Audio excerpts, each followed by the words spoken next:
So I think that, it's a cool system. I think that the horde mode, there's definitely a way to make that kind of work. I think that there's obviously, and where I want to get to, there's obviously an overlap between players who grew up with and fell in love with real-time strategy games and those that like games like Warhammer and those that really heavy into board games. Like, it's very rare that I meet somebody who's like, no, I just hate RTS games. Except for like some people I know, which are just like contrarians. But everyone who loves RTS games secretly enjoys Twilight Imperium. Sure, yeah. But I think that at the end of the day, it's like if I met lots of people who don't like RTS games, but those people also just don't tend to like war games.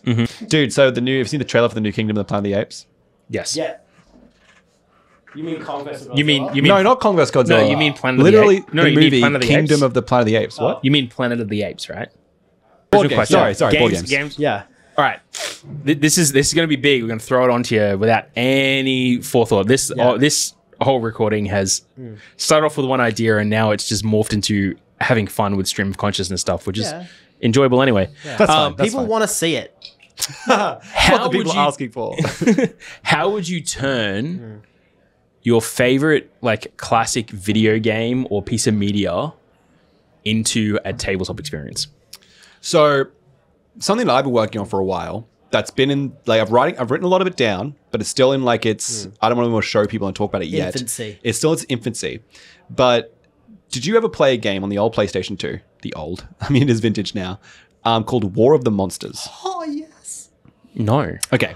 So, do you remember like Godzilla Unleashed?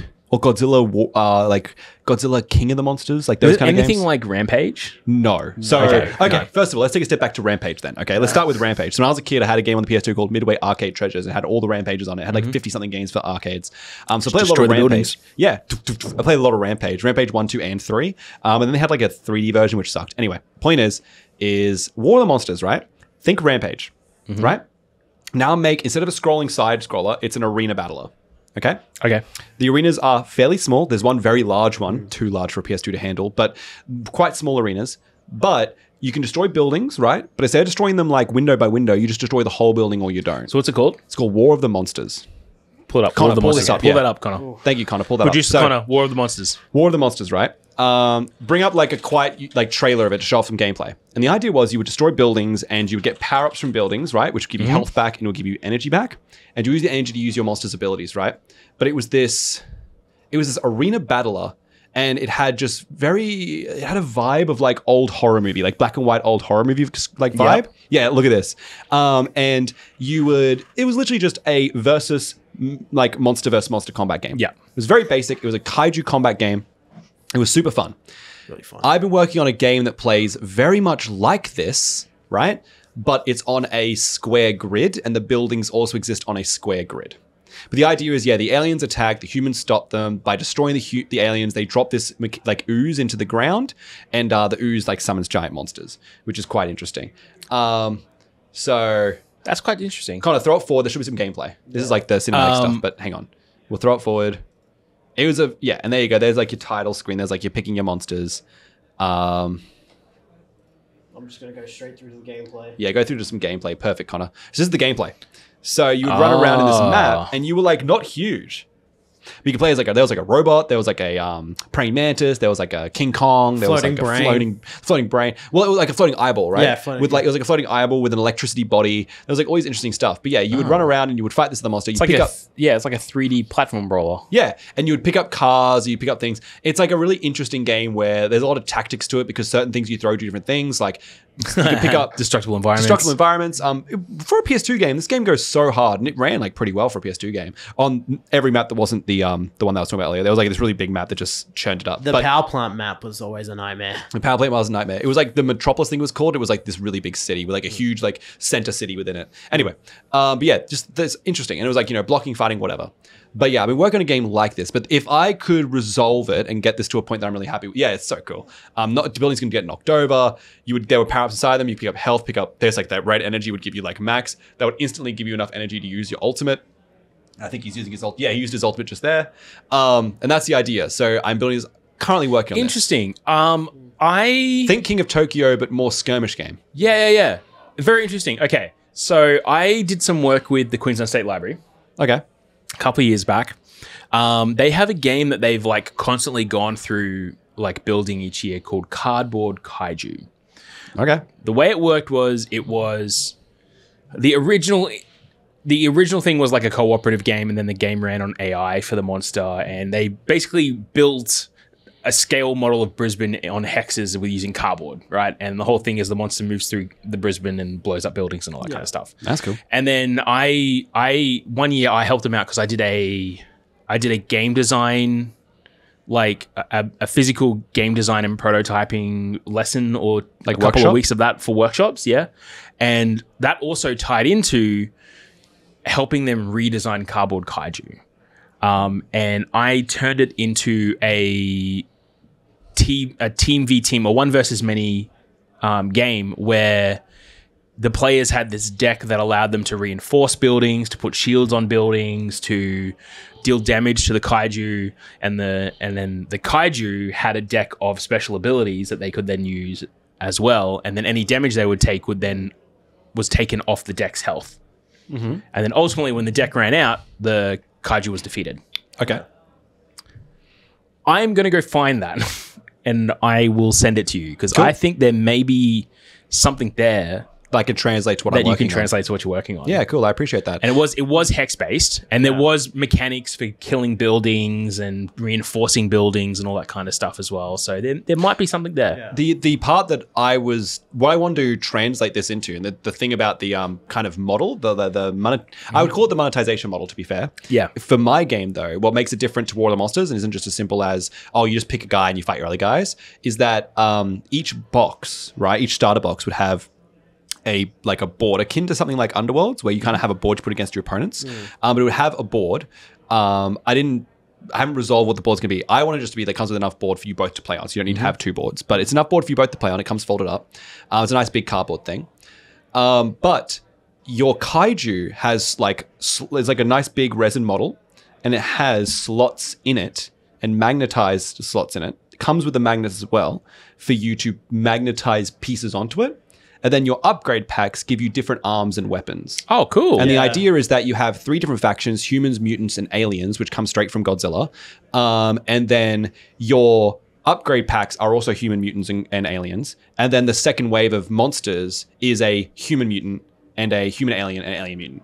So the next wave of monsters they can bring any of these different upgrades. Like hybrids, but they get less value for them as the core identity does, because you'd get, if you put 2 of the same upgrade on somebody, he would get a better version of the upgrade as well. They would synergize. Yeah. Have you played Monpoc?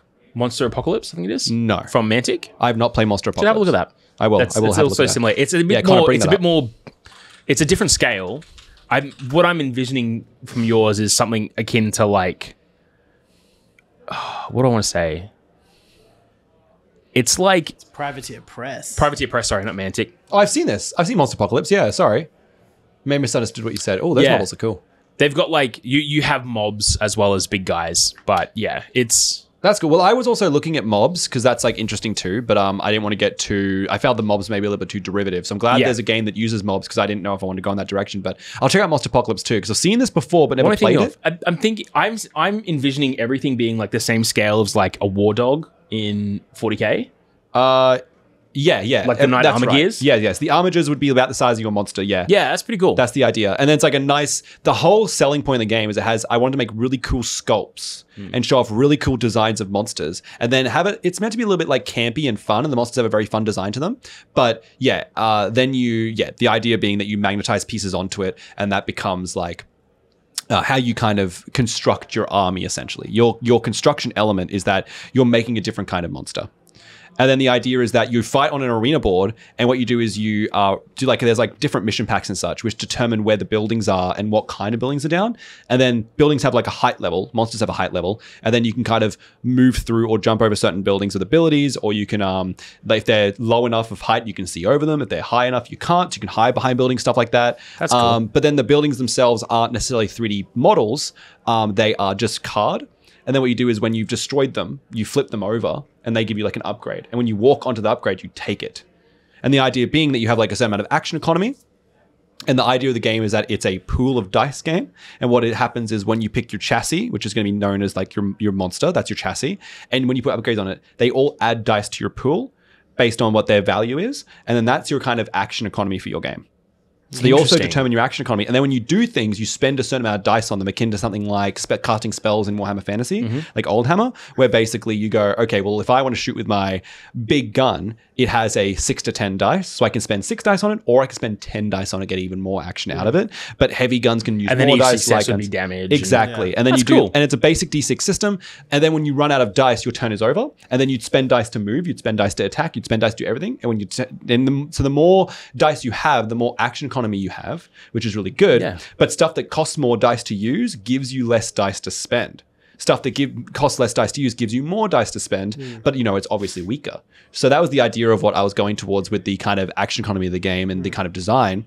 And then the important point as well is that each faction comes with its own secondary objective in the game, where the aliens want to have the enemy monster. Well, this is all still in very, very early levels, but the aliens don't want to defeat the opponent. They want to get the opponent very low. And the lower they get in their health before they kill them, the more points they get in the game. And it represents them trying to subdue the creature to take it back to their mothership. The humans want to simply destroy the monster.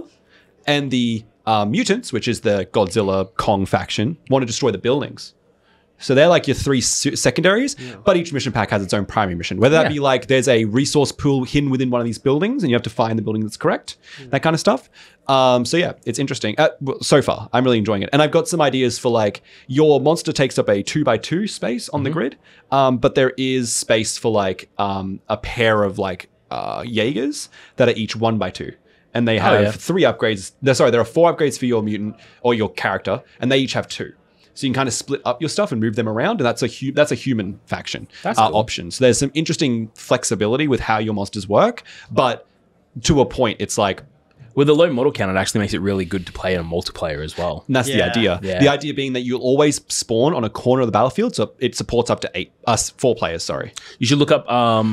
Was it GKR Heavy Hitters as well? I had looked up. Yes, that's the tagging game. I've seen GKR. Yeah. That was what at first I've used a lot of theory crafting on and take a lot of inspiration from, because that GKR looks really good. Yeah. It's a game that definitely. I also want this game. It was made by Wader, by the way, as well. Wader Workshop over in New Zealand. So GKR was like this one of the first board games I looked at, and it really caught me visually. And I want this game to really catch me visually. And GKR does a good job of managing the fact that its buildings are 3D models, and I wanted to try and find a way to make that work. But the flipping of it into markers was harder. It would be like you'd be removing them and then putting down a marker, which you can do, and that's not difficult. But it'd be, I think, it's very, from my little in-house testing of just me playing as myself, the flipping of things feels very easy to do and fun. Yeah, you can always do like demo style tables of like premium terrain packs that have like card built, like thick card snap together like buildings that, if you defeat this building, then you uncover this thing that if you step onto, you're still elevated, but you also get a bonus. If you blow up this building too, this tile that's remaining on the bottom stays there and you get a different bonus. Yeah, there's definitely options to that too. Exactly. Secret tunnel under this building. Yeah, well, that's another thing as well, where there was like I had some cards I designed where there were actually a secret tunnel as well, where if you blew up a building, you'd unlock a tunnel entrance, and then if you blew up another building somewhere random on the map, that'd be the second entrance, and there's like an A and an A, and there's like B and a B. So if you happen to blow up the second B, now I can just like teleport through those, give you some cool movement opportunities as well. So there was some cool little stuff there as well, but I'm still very, as you could tell, I'm still very in the opening kind theory of crafting space. I've written a lot of this down. Unfortunately, I'm still not in the one thing I'm not very good at, which I just don't have any, what's the word I'm looking for? I don't have any experience in, is formatting. So looking at your rules, you were building off the skirmish game you were showing me earlier.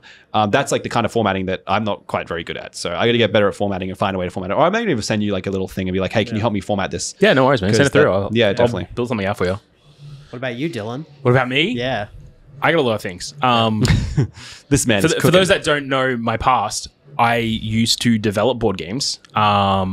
Design them from scratch? Not really. A lot of the games that I designed from scratch were kind of okay. But what I was the person in, like, I was partnered with another person who designed board games and I developed them into products. So like published almost. Yeah, we self-published a couple of games. But the main thing was like the other guy would design the game and then I would go, let's take this off, let's move this. Can we pull this down to 52 to 54 cards because that fits in a printer better?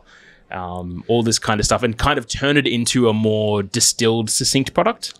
It's kind of where my jam was. So I actually have 2 published board games, one called Tavern Fame, another one called Smiths of Winterforge. I still have my copy of Tavern Fame. I think I bought it from you at Supernova. Would have been Supernova, yeah. I still have my copies of Smiths of Winterforge.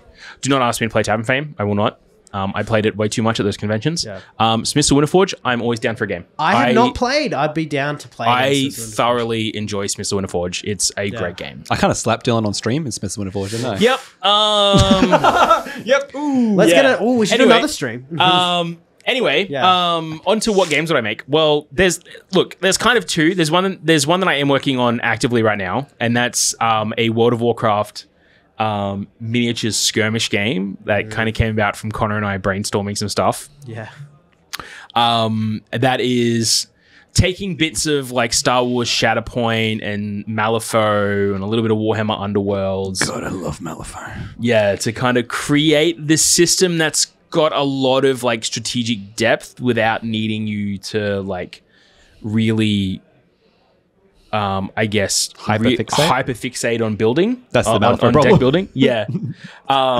So what I've got at the moment is a skirmish-based game that has the premise behind it is you are members of the Bronze Dragon Flight peering through time and playing little games with battles and skirmishes over the history of Warcraft. It's like what if timelines. Yeah, what if timelines, right? Cool. And you're basically doing these small skirmish battles between companies. So companies consist of teams of a number of teams that you can choose. You can choose with your opponent. It's kind of like an Underworld's like Shatterpoint approach, where it's like you bring a hero unit and then you have like support units. Yeah, so a bit like God tier. Yeah, like it's like because it's like pre-constructed. Yeah, well. Not all the way each through. Crew. Not each crew's it's like Shatterpoint where you have units and heroes. Okay. Yeah. So you have each player controls a company. A company consists of multiple teams. The number of teams you have is decided between the players before you begin. It's like a game size. Yeah, like game size, and each team consists of 1 hero unit, and at least one hero unit and up to 1 support unit. Each of those units have profiles. Some of those units can be multiple model units. So like you might have Arthas Manithal Brash Prince as a hero, and then his support unit might be Silverhand Bodyguards, right? Yep.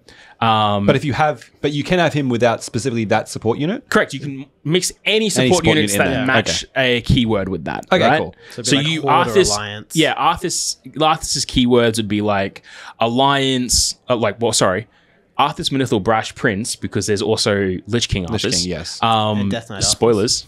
But Arthas Brash Prince would have like keywords alliance, human, Lordaeron, and then Silverhand, and then you might key him up with as a support unit to have a Silverhand support unit, or you can have an Alliance support unit, or a Silverhand or a Lordaeron foot unit, footman. Yeah.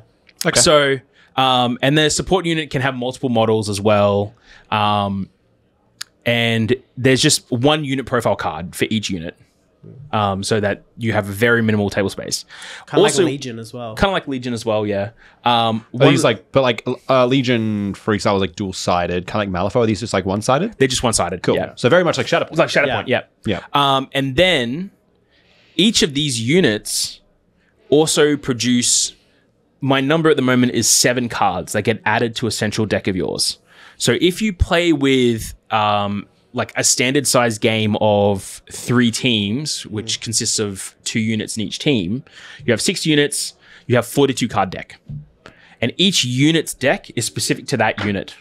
Okay. So you have this like team building strategy of, do I want consistency with my deck? I might take Arthas and Silverhand Bodyguards and Uther Lightbringer and Silverhand Bodyguards. Because you want a lot of like alliance cards in your deck. Yeah, well, you want a lot of Silverhand cards in your deck. Oh, sorry. So you get like paladin synergies, essentially. And you get like silver. The whole idea is the heroes will probably have more class-based synergies, and the support units will have faction-based synergies. Cool. So, if you have Silverhand support units, they'll probably synergize with Silverhand or Friendly or Lordaeron units or Alliance units. Yep. Whereas your heroes might have more paladin units get this thing. And like keyword name as well. It'd be like, Arthas does a thing. Yes. Yeah, because you could do like Thrall Earthen Aspect, and he's like, oh, he cares about earthen rings and shamans. Exactly, yeah. And so this deck is a hand of 7 cards. You have a hand of 7 cards while you're playing on your turn. And these cards in your hand have the possibility of being used to provide an active thing that happens. So they happen and they resolve and go to your discard pile. They might do a reactive thing like a Paladin's Retribution Strike. Say the trigger is friendly Paladin is successfully damaged by an attack. And then you get to play this card as a reaction for free. Okay. And you might have to spend a resource like a mana on it to do stuff, so you might still have to have mana on your unit if that's required. And then it'll do something and then resolve and go to the discard pile. Yeah. So like in Underworlds, for example, right? Yeah. You don't, outside of casting spells, which requires you to roll dice to determine if it goes off. Yeah. You just have like what is in your hand is what you can do. Yeah. Right. So this game's going to be like not objectively, but let's say currently, at least in its current, what you've mentioned, it's going to have not only this is what you can do, you also need the mana to play these cards. Well, so it's kind of if they have that kind of resource requirement. Yeah. So some will have a resource requirement. You're saying some may not. Some may not. Yeah. Okay. So, also, each of these cards have a boost number. And this is where we get that little bit of Malifaux synergies into it as well, because your units will have basic attack abilities that all depend on a D12. I think it's a D12 was the dice I was looking at. D12s are great. Because there's a lot more variance in there that allows you to have, I don't want to say a swingier game, but when you have your boost numbers like from 2 to 7 almost, like it allows you to do some different kind of things. D12s are better if you're rolling less dice. Yes. Whereas D6s are useful if you're rolling lots of dice. Yeah, and the aim is to like basically do skill checks kind of thing. Yeah. Rolling D12s. So the cards in your hand can also be used as boosts. So they'll have a boost number on them that, like Malifaux, you can discard to add to your check. Yeah, so kind of like how cheating works in Malifaux, where instead of this number, I don't think this doesn't work for me, I'm not going to win this trade, I then cheat in this card. Yeah. You're like, instead of being like, oh, I don't like this number, it's going to be like, oh, I rolled a 7, I need a 9, I can use this boost too. Yeah, you can use this boost too. The catch being is that ability card is now gone in your discard pile, so you may not get to use it again this game. Yeah. So the idea being is that your deck can just empty in this game as well. Well, I'm still playing around on that. I've got to once I've almost I'm at the point now where I'm writing out the cards, and once I've got the cards kind of in test form, I can start playing a game and having a test of it. Yeah. But the main thing is that eventually, I'm tossing up whether do decks go dry or do I allow a reshuffle? The catch being that the reshuffle probably won't happen until turn 4 or 5 of the game anyway. Yeah. So because like Malifaux, right? Because it's an activation by activation game. Is this game like turn by turn or activation by activation? Activation by activation. So because it's activation by activation, you end up like going through a lot of cards overall in like a full phase. So it ends up being that you actually, because they worry that you're going through a lot of cards through the act of cheating, and a lot of cards like, and I assume you'll have this in your game as well, a lot of like discarding cards to draw cards and a lot of like just generic drawing and the wheeling and that kind of stuff. You're getting more cards in some way, shape or form. And I'm sure again, especially if you got stuff like, wizards or, I don't play WoW, so I don't have wizards as a class. But if you had like wizards and warlocks and shamans, right? Yeah. They can have mages. Thank you. You'll have arcane intellect where you draw cards. In Power Fire Mage. Anyway, so mage, you'll have a lot of those stuff that says like, warlock might be like, discard cards and draw cards, whereas mage, might just be draw cards, and then shaman might be pitch cards to do more things. You'll have these kind of effects. In Malifaux, every end of an activation round, you shuffle it all back in. That's one thing I'm looking at is at the end of the turn. So the way the turn structure is, there's a lot to it. I'll get to that in a bit. But the way at the end of the turn is you can discard any cards you don't like from your hand and draw back up to your hand limit. So you'll always have a full grip at the start of each turn. Well, that in Malifaux, right, what happens is if you have those whatever cards left in your hand, you draw up to 6. Because that's your hand size. Yep. But you may discard any number of cards first. Yes. And then drop to 6. That happens at the start of every turn anyway in Malifaux as well. Yeah, well that's basically where I'm going to go with it. Interesting. So, well, of course you would, right? Yeah. The way the game runs is it's 1-to-1 activation. It uses an initiative token. Yep. So that you know who's going first, because there is a chance for you to take that if you want. Now, a classic. The way the 1-to-1 activation work is whoever has initiative token goes first. On your turn, you can do one of 4 things. You can activate a unit. And by activate a unit, you then choose one of your unit profiles, and then you activate that model and perform up to 2 actions. Yeah. They could be move, attack. They could be charge, which they move and attack and get a bonus to attack, but have minus to defense, the standard charge kind of thing. Yeah, They Malifaux might- is that kind of like you may move or charge. If you charge, get bonus attack. Yeah, they might have actions on them that cost a certain number of action uses. Because in you the have sense of- 4, it might cost 2 points, like 2 well, action because points. you get 2 actions per activation, it might cost you 2 AP. 2 AP rather than 1 AP to do something. Sure. I'm still playing around what actions are available to units. And it's likely that heroes might just have more actions. They than might other just have more units. actions, 'Cause, yeah, leaders in Malifaux have like 3 compared to the average 2. And especially with classes as well in WoW, yeah. like you want to have those agency of like maybe giving them like class abilities on the card. So Yeah, on the unit profile rather than on the yeah, cards in the on hand. the unit Yeah. profile as opposed to the card, So that's a unit activation. If a unit has multiple models, you can activate all the models on that unit, but they all must do the same actions, but they can do them in any order you want. Interesting. So if you have like the 3 Silverhand bodyguards and you choose move and attack, then they all have to at least move. Well, they all have to move once and attack once. But they can each do it in any order. They can each do it in any order. So you can move, attack with this guy, then attack with this guy, then move this guy out. Or whatever. So you go, I'm activating my guys. I'm going to declare that I'm going to move and attack. Now I start doing everything singularly. Yeah. Okay. So Yeah. you're kind of committing your turn and you go, so for example, it's like if I say attack and then move, for example, and it's like I have 3, like let's say hypothetical. You have I have 3 3 guys. guys engaged in combat with a model and I'm like, I'm going to attack and then move. And then all 3 of them attack, but they don't kill this model.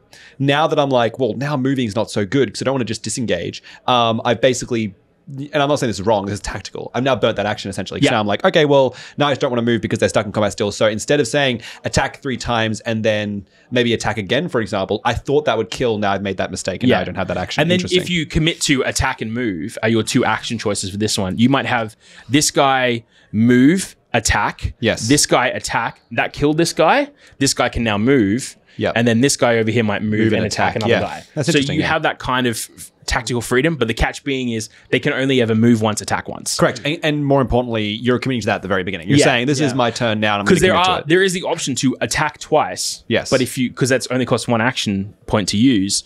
But if you attack twice in a turn, you have to use the same weapon profile because some might have different weapon profiles, and you have to attack the same target. Yes. Okay. So that's why the catch is if you elect to move and attack with multiple model units, you might move, attack, move, attack. Shit, that guy's not dead. Well, this guy can't move now. Exactly. And that's another it. question here. So when you're activating those guys, at least currently in its current form, it's going to be like, I can go move, attack. Let's say very basically, move, attack, move, attack, move, attack. Can I go move, attack, move, attack, attack? Can I go back and... I'm still playing around with that. I think it might be just once a Each model's model finished go- activation, that's it. You can And go to so the that we next can guy. make that cleaner. That's much cleaner, yeah. And then, so that's activating a unit. The second thing you do is play an active or passive card from your hand. So cards have active, passive, or reactive. Active, resolve, go away. Yeah. Passive, resolve, stay on the board until cleanup or until it tells you to get rid of it. So that might be an aura that is everything within 3 inches. All friendly models within 3 inches have +1 defense Cool. until the end of turn. And then at end of turn, that card is gone away. Yep. Or it might be, or reactive is what I talked about with like the That's like the- retribution yeah. strike. Yeah. Yep. So that's playing a card. That's the second possible thing you can do. Well, hang on. So, but a reaction isn't one of those things you It's not did. playing a card. That's unrelated. Yeah, that's sorry, unrelated. That's I what was just talking about the 3 different types of cards. Sure. The third thing you can do is pass. So you can choose to not do anything on this activation, and now it's your turn to activate the opponent. The catch being, if both players pass in a row, round's over. But can you pass your activation and then activate a unit that was... So say like I have 1 unit to activate left, Yep. and I say pass, and my opponent does not pass, can I then activate that unit? Yes. Okay. So So the bit- I'm the bit not of- choosing that unit to pass. Yes, you're Like, just so- you're passing your selection and letting them Interesting. do something, right? Okay. The catch is that if they choose to pass, the game turns over. Okay, interesting. So you may lose off that, or you may not get objective points off that. You know, Sure. you might take that gamble. And then the fourth option is straight out of Star Wars Unlimited. It's seize the initiative, which is you get the initiative token, but you pass all other activations for the rest of the turn. Yeah. So it depends on how important going first next turn is. Is that a key for you? Can you do that if you have no activations left as well? Yes. So having like a low model count is very strong in that respect. A low unit count, yes. Yes, a low unit count, yes. Yeah. But because even if I have like lots of models, I might just end up... The way the teams are designed, you should more often than not have the same amount, give or Yeah. take. Yeah, Yeah, because give of the or way take. the units are designed. You should basically have the same amount. So you'd only You should be have up the or same amount down. of activations. You'd only be up or down in one activation if you're very different, for example. Yeah. Maybe two if you've been really hammered. What interests me about this, right, is now I was never into World of Warcraft, right? Yep. Nothing MMOs in general, like I played a lot of Warframe, but MMOs in general have just never really interested me. However, the thing about World of Warcraft that I think engaged people a lot was the whole, like, you know, putting yourself in the universe and and having your own kind of character that you're playing and building and injecting your character into the main stories in the world. And I think that's a lot of people gain from it. So I can see there being a really easy translation from this design and system into like a narrative setting where you're like, well, you just pick like a race and a class, and here's the card for the class, card for the race, or at least here's a card that combines. You get these abilities as these race and add these abilities as the class, and that's just a card you have. Yeah. And you are an orc shaman. Yes, you're a Worgen rogue, you know what I mean? That kind of stuff. So that's easy to kind of translate to. And then obviously you can have a deck of cards that are unique. But also, do you think this system also lends itself well to that kind of mechanic as a core mechanic? In the sense that, like, do you think this system you have with the idea of like the deck of cards and the idea of like your class being very important and your person being very important, do you think being able to have like, oh, well, and I totally don't disagree with the design of your game. I think You're it's just awesome. playing Tauren. Just so saying, you're playing a Tauren leader and then include Tauren units. Exactly. And you just have like a Tauren and the deck. Exactly. And the support units you have is like, you can bring, there are characters that you bring, but like you kind of have a leader, and the leader you bring must be this kind of, here's your classes, here's your races, you make your own character, and that's your self-insert That's leader. kind of how like I envisioned it at the beginning, and even before that, the original sort of format in my brain was, it was going to be either a 2v2 or a 3v3. You basically construct your hero, race and class, and you compete in an arena mode. Yeah, it was like an arena mode thing, literally like arena mode from WoW. And then it kind of just went a bit further because I'm like, oh, but you know, Warcraft, you're like your battles, and you know, and then you've got and it's a very character-driven world. Yeah. So having characters like Arthas and the others that Trent surely knows about, I'm sure of it. Yeah. What's the red dragon chick? Alexstrasza. I liked her a lot. So like having Alexstrasza and shit, that's like really cool as like a dynamic as well. But do you think that like how do you feel if I were to say to you, right, this is really cool, everything works here. How do you feel about the idea that as a system that is designed around making your own character and then injecting generic elements in the game? Say, for example, you go, instead of having like, oh, you have this, well, the Silverhand is a great example because it's like more like just a generic guys. You have some Murloc Coast Runners. You have some Tauren like guys. Like you just have like this stun runners. You have these kind of think like every generic enemy you can think of that's in WoW, and they're your support characters. But you are this Gnolls, but you have your leader, and then you can bring a single other hero from the story as your kind of, you have like a primary support and then your secondary like supports. a hero of renown kind of hero of renown kind of thing. So that is definitely something that I've looked at. The reason why it's kind of shifted into this character-based kind of playing heroes from the world of Warcraft is because of the absolutely mind-numbing possibilities of card design around that. Yeah. And by creating this character-focused structure for me, it's made it much easier for me to start designing what those cards look like in an environment where I can... It's kind like defined. It's defined. Something's predefined. It's set a restriction to me that allows me to have a space to design those cards in when I'm first designing them. Oh, yeah. 100%. Yeah. That is a plan. That is a plan in the future as I'm working on this game more and this idea more, that there is a future where there is a custom character creator kind of thing where you can create your own hero in the world of Warcraft. Yeah. And also there is a plan to include a faction called Mob. Yeah. That includes, like giant boars.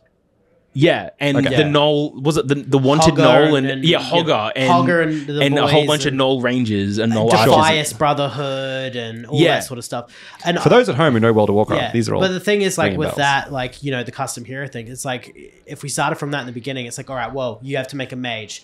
Well, there's Fire Mage, Arcane Mage, and Frost Mage, which means you have to make almost 3 different sets of cards for the Yeah. same thing. And And then then eventually you'll get overlap because, well, the Shaman also has a lot of fire spells if they do Elemental. Well, obviously, you'd have yeah. to start somewhat small. You Yeah, have to yeah. go, well, I define my spellcaster, I define my fighter, I define my roguish character. Yeah. Like, you would just start, you wouldn't be able to go, like, I use the example Worgen Rogue. Well, in Yeah. your first wave, you probably wouldn't have Worgen or Rogue. Yeah. You may not No. even, you wouldn't even have. Look, the first things that I'm designing around right now are Darkspear, Trolls, and Vol'jin,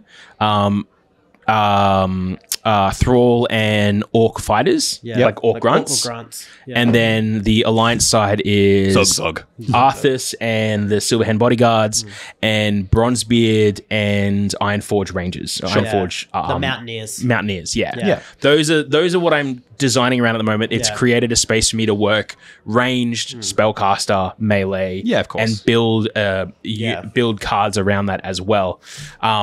But yeah, like I said, I 100% see that where the game is going. I will say that the only problem I can see directly with the idea of having the own character customization would just be that from a logistics standpoint of creating miniatures, it's an absolute nightmare. Yes. That's the only thing I can think immediately where I'm like, Yeah. is like make your own Hero Forge style of thing because goddamn, you're going to have problems Yeah. making miniatures. So- Because you're going to be like, okay, I have a Worgen for every class and I have a Just- Tauren for every every class. Just 3D scan your Wowhead character model and just print it. Well, maybe that's you know what? That's Yeah. not even impossible. Maybe there's like a because there is the asset like what Yeah. they're making, what they use in what's it called? They used it in South Park. a WoW model viewer. The model viewer. Yeah. Like there is the model viewer, right? Yeah. Which you can actually download and like have those literal models. And then Wowhead also has the dressing room, which basically Yeah. does like a similar kind of thing. yeah, so you can actually have those models, those Yeah. physical models downloaded. So there's a way to go like, okay, and then we'll translate those into STLs or something. Yeah. Translate those into 3D prints for you. Yeah. But that's obviously Yeah. even then that's a logistical nightmare. Yeah, So the big thing is that I would have to if I went down that route, even if I said all I'm doing is human mage and orc fighter, right? Like there still needs to be enough depth in Yeah. the first run of the game to be able to say, what does an orc do? What cards apply to orc? And now what does a warrior do? Which of the warriors does this apply to? Because there are the 3 different class branches for warriors. And I understand you said, well, let's just define it as one. But then there's also that thing of, Are they a protection warrior? are they a with a protection sword board? warrior? Do they want to go more defense side of things? Oh, but that's not my thought of what a warrior is, you know? Sure, And- think I like don't an disagree. arms But warrior. I think, and obviously there's, like you said, there's going to be overlap issues like that, and it's going to be quite in depth. But I think that you, not that I disagree with the idea of making the character, like I said, I don't disagree with that at all. I do think that by making yourself go, by having, let's go back to something I understand, like Frost Mage, Fire Mage, and Arcane Mage. Yeah. Like having those 3 gives you 3 elements of deck building, right? Yep. So you have your race, you have your class, you have your subclass. That's 10 cards each. You have 30 card deck before you've added anything else in, right? Yeah. So that becomes a very character driven game. Your model matters a lot, right? So you would translate a lot of the core gameplay mechanics into, well, your leader is most of the game, and then everything else is like supporting that in a way and adding more cards that usually will help support your leader because already tactically that looks like the best option. And it makes your leader the centerpiece model. Yes, which is great. And I think that's like, there's nothing wrong with that necessarily. Yeah. But again, I think that that you're benefiting from having those extra layers of character creation. But I don't disagree that it is like a balancing nightmare, surely. Like there's definitely a balancing nightmare. Because also, you know, this is just, you see this in every game out there where it's like, you can balance it as much as you want. The moment it hits the greater shore of players, it's broken in like 15 seconds. Yeah. And somebody goes, hang on, but Arcane Mage can do this combo that's like broken and it's unbeatable. And you go, oh, Yeah. So now you have to go, well, we're patching Arcane Mage. And all of a sudden there's already like okay. And now I've got a rider on cards. Yeah. and- Yeah, And that so I can becomes see that a as well. whole So bigger thing, it's much easier to go the god tier route of saying, well, here's the guy, here is his group, and this is how they work, and we'll patch the tiniest stuff if we need to, if we desperately need to. But as long as we keep our rules concise, we can edit them and in-house. And I'm still balance them building it better. so that your hero is separate from the support unit. Of course, So yeah. in the sense of that you can run whatever support unit that matches as well. So that there is an element of force building around that isn't as straightforward as God tier. But it is as tactical in your construction as something like Shatterpoint. Yes. Where having your, like, you know, in Shatterpoint, a good example is like, you know, having clone troopers that interact with other clone troopers, like having your clone troopers and your commander clones and having like Rex, you know, this is all good. They all synergize. But those two clone troopers just by themselves can be super impactful to the game. Yes. And they can mean a lot. And their stuff working, their abilities working on themselves is still just as good as them working on anything else. Exactly. So, and because they share the keywords of these other units, they are just good with them. But again, it's good to have them work in a vacuum. So like, I want to add that when I mentioned earlier where I was like, oh, then it becomes very hero focused, they become tactically the best option to work around. That's to a fault. Like that's not necessarily a good thing to say, oh, but now it's all about this character. Like when you look at Monster Apocalypse is a good example, and I talk about my Kaiju game, what I want from the game is that this single model is most of your faction. This is most of your everything, and anything else related to it is beer and pretzels. Like it's chips. Like it's a bionicle approach. It's a very bionicle approach. Yeah, that's a good way of looking at it. Is it? What? Yeah, because you can chop and change the parts, but it's like the main. Oh yeah, of course. But it's physically like a bionicle, yes. But I mean to say, in the context, the bionicle war game. It is a bionicle, yes. But I'm saying like that's like the monetization model. I'm saying what I'm saying. I was like, kind of, but bionicle isn't a war game. I wish it was. I'm shutting it down. Do we do it? It's bionicle the war game. That's the one. All three of us collaborate. Bionicle Arena. Yeah, Bionicle Battle Arena. for Metro Nui. Oh my god! Whoa, swarm be upon you. Anyway,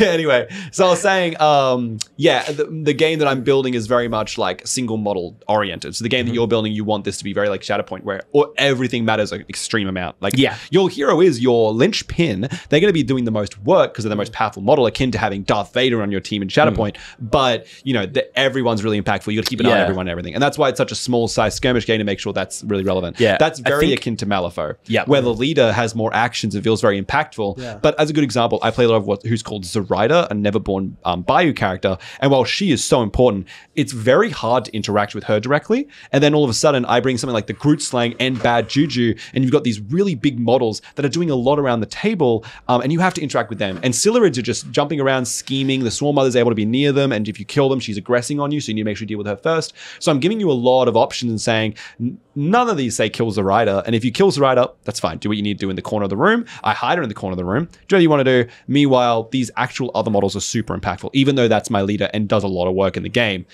you cannot just choose to ignore the Swarm Mother because she will just walk through you. And same thing with the Groot Slang. Yeah.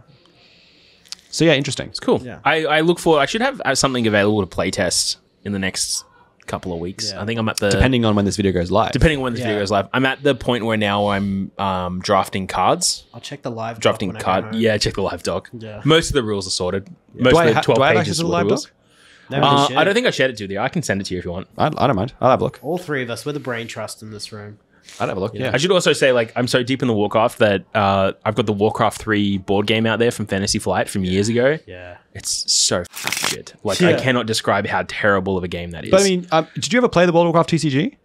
No. I'm talking about the Warcraft 3 board game out there. I'm fully aware what you're talking about. Yeah, Sorry, okay. I know you're talking about the board game. I'm saying, have you ever played the TCG? No. Well, it's like, I think maybe, and obviously you do this with Hearthstone too, but I'm sure you can find a lot of overlap with the mechanics you're designing for your game and the kind of design elements they used in the World of Warcraft TCG. Yeah. I wouldn't be surprised if you find some really cool stuff in there. Well, yeah, there was some cool stuff from Star Wars Unlimited, which also is World of Warcraft TCG kind of. Like, just in case, just for reference, I don't know anything about World of Warcraft, but just in case I need it, I always carry, just in case I need it, Keelan's Blink Dagger of Escape.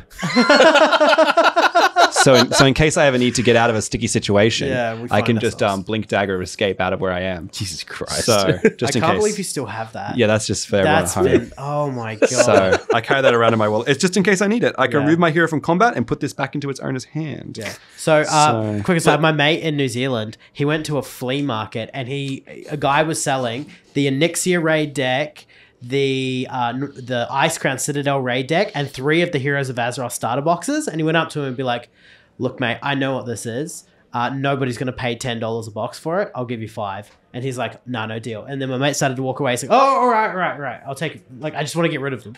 So now he's got boxes of WoW TCG cards sitting in his bloody house. And he was just like, yeah, I remember you talking about it like years ago. And then this opportunity just came up. So now I've got all these cards. I'm like, fuck. I want those cards. You should have just bought him off him for double. Be like, I'll pay you double. I'll pay you triple. But because he's a teacher, so he runs he actually runs the raid decks like for like a after school like board game club that he runs. Yeah. So he does like the raids every week, but he does like a progressive model where it's like, oh, cool. Well, you've run to this and this part of the fight, or if you beat it, it's like now you get the loot for this.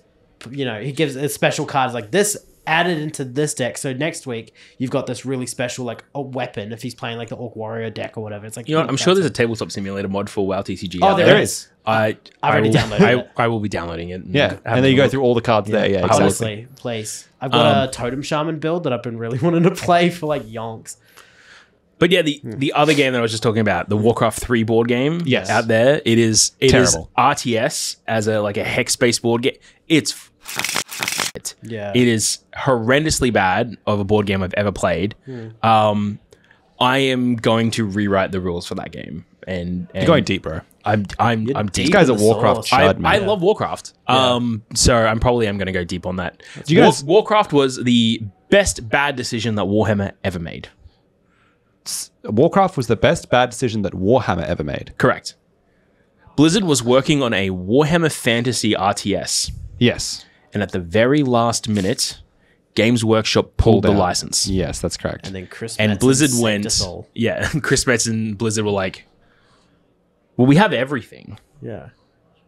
We'll make it ourselves. Rename it. Yeah. And now it's Warcraft instead of Warhammer. Yeah. Yeah. There you go. Well, if any of those assets were already made for Warhammer, I can imagine why Games Workshop pulled the license. So.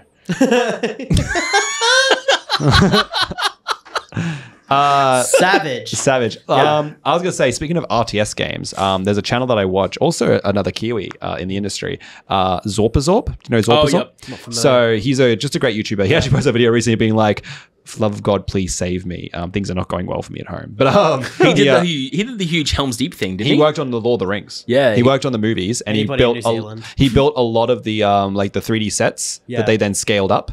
He built a lot of those, and yes, he built like a modular Helm's Deep board. He's actually built like 4 completely modular Lord of the Rings boards. Yeah, huge Lord of the Rings fan, both miniatures. Because he ran a Helm's Deep like game. Yes. Yeah. Using the modular terrain and had players playing Forces of Good and players playing Forces of Evil across that whole game. I think they did it here in Australia. Yes. I want to say maybe they did it at Mount Gravatt, or they did it at a big Sydney Warhammer store. It was definitely Sydney. It was not Brisbane, because he lived in Sydney. That's right. Well, not in a city, but he lived in New South Wales for a long time. He's only actually late last year, he moved back to New Zealand. So he lived in Brisbane. He lived in Australia for a long time. He's just moved back to New Zealand. And that's why he's like, I want to make a new studio. He says it's his, currently, due to the nature of like what's happened with the monetization model of YouTube, it's his last year of Zorpazorp. But he's trying to see what he can do with this model. And he wants to see what he can do with it. And if he can get the money in, if he can make it still his career, he'll keep it up. But this is his last year of being like, look, if he can't do right this year, this is going to be the end of Zorpazorp. However, so go check out Zorpazorp. Yeah. Please go check them out. They're absolutely brilliant. Yeah. And why they're so brilliant, what I was going to get into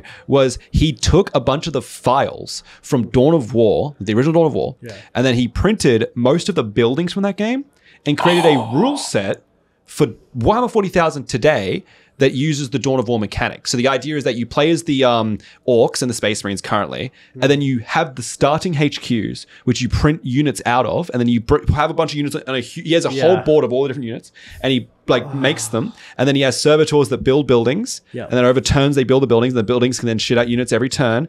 Meanwhile, his friend's playing Orcs, right? Yeah. In the fog of war.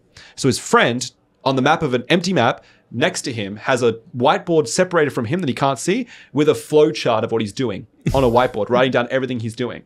And then as the Space Marines open up the fog of war, Orcs start showing up I think it's like 18 inches away, he can see.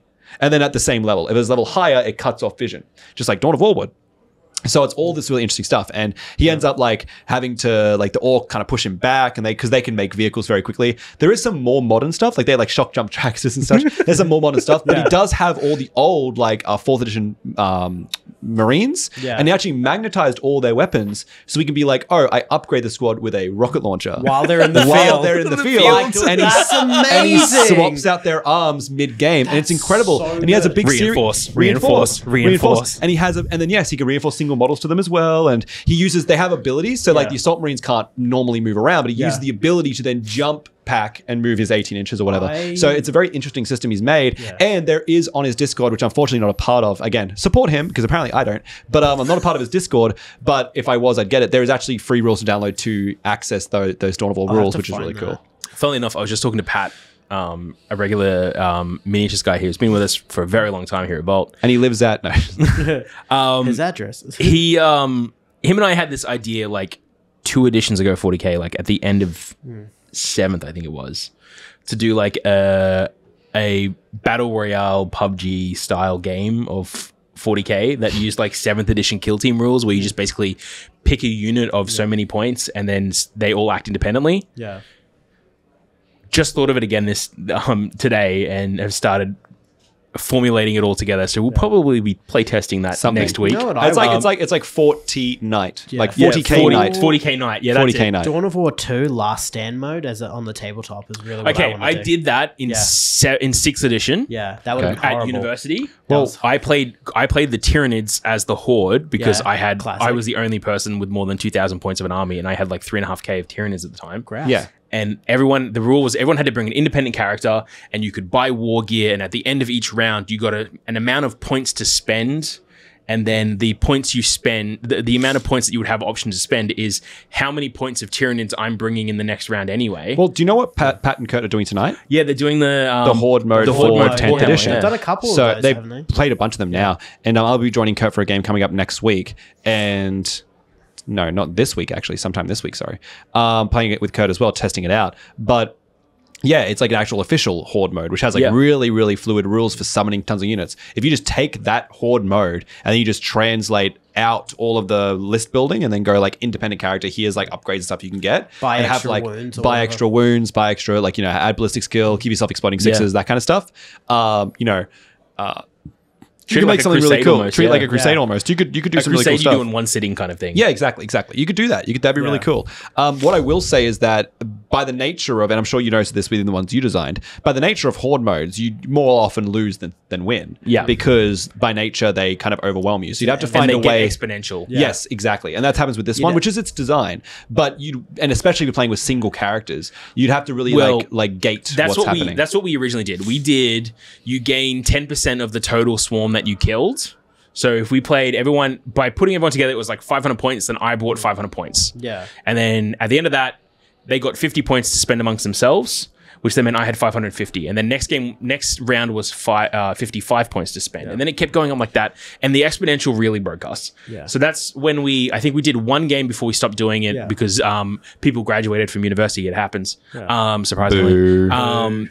But what we had done is actually said each round was a set number of points added to each player rather than an exponential based on the swarm.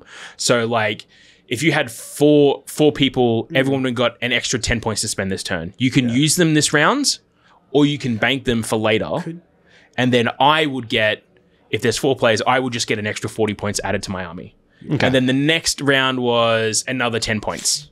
And then I would get to 580. And it made a much slower but more interesting kind of dynamic to the game. It didn't get out of hand. But at a level, this is the interesting part for me, right? Is that like the way the Horde mode works in 40K, right? The current one is that like you actually roll to determine the power level of what gets summoned. That's why there's like this exponential thing where basically you add a value. Like I'm not going to give you the exact rules because I don't know them very well, but you add like an integer to the equation, and then you roll a dice, and it determines what you're adding to that power level, and that allows you to go, well, if I'm versing waves and waves of sisters, right? I'm not just versing battle sisters. How do I get access to Paragon war suits in the Horde? Well, that's because I've rolled this number, and it summons that number at this part of the board, right? So with that system, it's like, how do you determine? Now, in before, right? What I consider, I might be wrong here, so correct me. I assume you as the DM of the situation, the game master here, the GM, you just determine, okay, well, we're on round 3, so I should have some cooler stuff, right? Yeah. But how do you, as a rule set, determine at what point what kind of power level you get? How do you get cooler stuff? Because it's cool to go 500 points, then 550, then 600, but then you go like, okay, I've got 2 squads of battle sisters, 2 retributors, and say a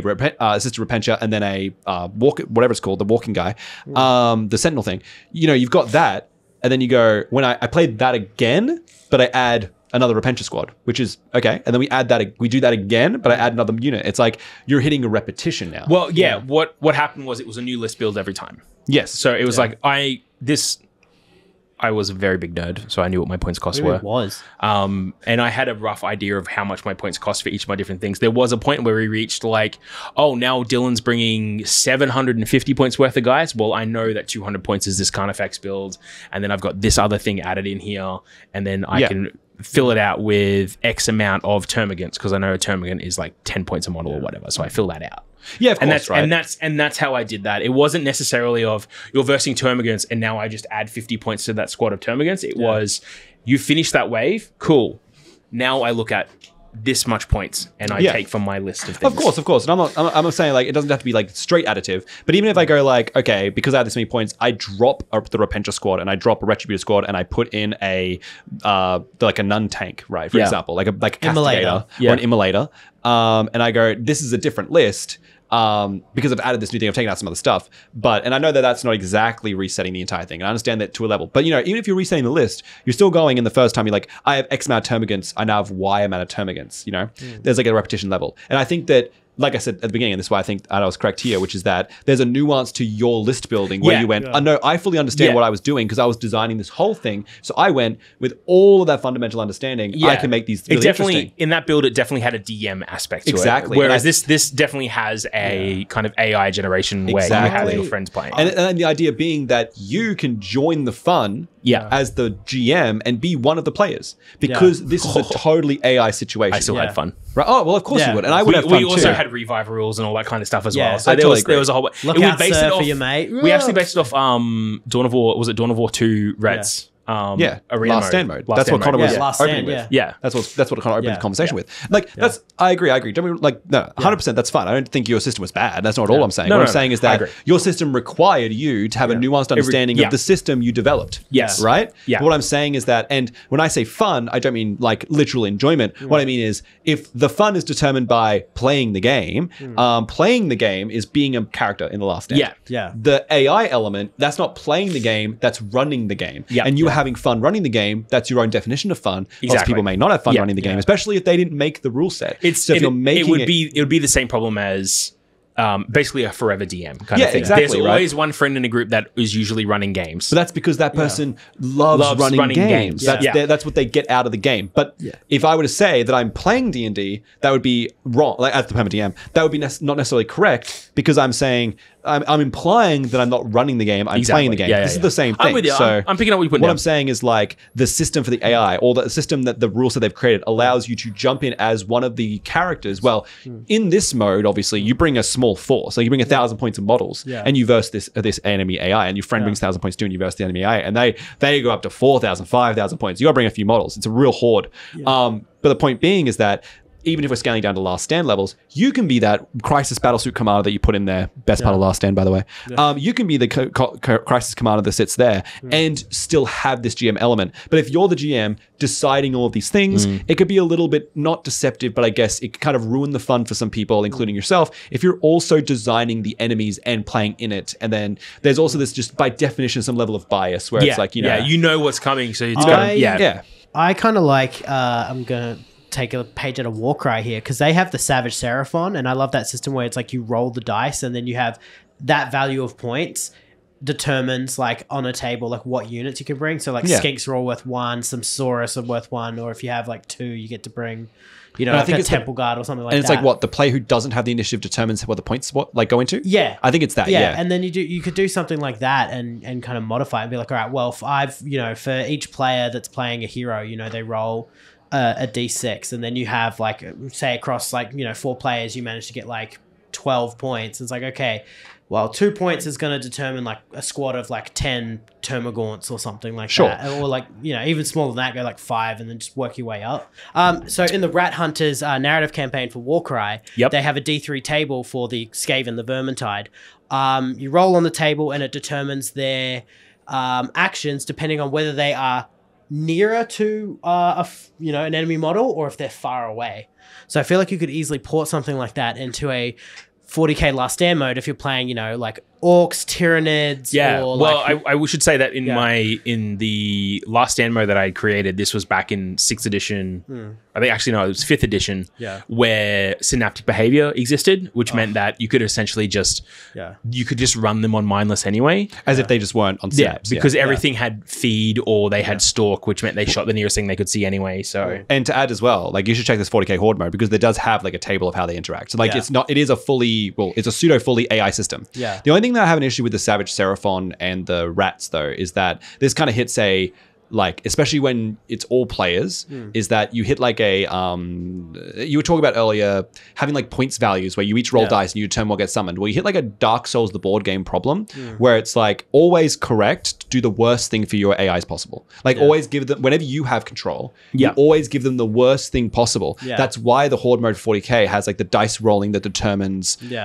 what you're going to summon, and then they already have like they have, what's the word I'm looking, like an algorithm for how they're going to react to things and how they're going to play, because the more you give the players the more power, the more they're going to go, well, we'll just make it do the worst thing possibly can. And I know you can say, oh, but that's not as fun, for example, but it's not fun to get swarmed and destroyed every game because you just say, oh, we'll pick the cool stuff because, you know, you want to make sure that you're winning games well and having fun. You need that random element that's out of your control. Exactly. Because you as a player, you're implicitly going to bias the experience towards your own success. Exactly. And in Warcry, it's fine, I find, because it's so hard to determine what's better because you summon like a single skink priest and he's like insanely strong and can do some cool stuff, or you summon 3 skinks and that's 3 whole models in the game of Warcry, which is a lot to deal with. Like, that system works better if you're playing something like Kill Team Last Stand, but then you're not having a cool like Crisis Commander or something cool. You have to bring something that has Kill Team like rules, which like you're bringing like a Intercessor Captain, Sergeant, that kind of stuff. You know what I mean? Which is fine. I'm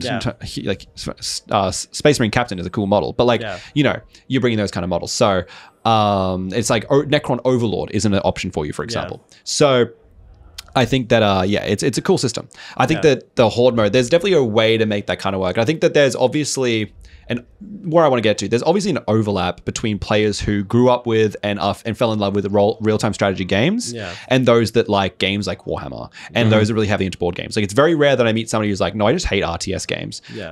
Except for like some people I know, which are just like contrarians. But everyone who loved RTS games secretly enjoys Twilight Imperium. Sure, yeah. But I think that at the end of the day, it's like if I met lots of people who don't like RTS games, but those people also just don't tend to like war games. And this is true. Like, Twilight Imperium is a really big, really convoluted board game, and that kind of goes toward war games, where 40k really is just a convoluted board game. So convoluted that it missed on having the board more often than not. And then people who play Total not anymore. War really like tabletop games. Tabletop games, yeah, definitely. Oh my gosh. People like tabletop games really like Total War. But yeah, no, so to put that like bluntly, I think that there's a lot of overlap there. So it's interesting as well. I want to mention that where the games that we're kind of looking at and we're designing around, outside of obviously King of the Monsters, my game is a bit weird, but they're all that kind of, there's a lot of easy overlap as well in their core mechanics. So it's kind of good to go, well, I like the Warcraft stuff, I want to make like a Warcraft game. I already have like card games, which my game is a pseudo card game to begin with, and I have RTS games to bank from. And then I have WoW, which is obviously like a very mathematical game to work with as well, and a very tactical game to work with. So I've got a lot of overlap with the kind of hobbying and wargaming kind of style. Lets me create something really interesting. And that kind of also goes to this Last Stand mode. It kind of goes for all these kind of things. Like there was that the Ghouls World War II, I think it was, game you were looking at a while ago. Yeah, there's I was inspired by the Love, Death and Robots short that was the Russian guys fighting against ghouls, and I thought, what if World War II had like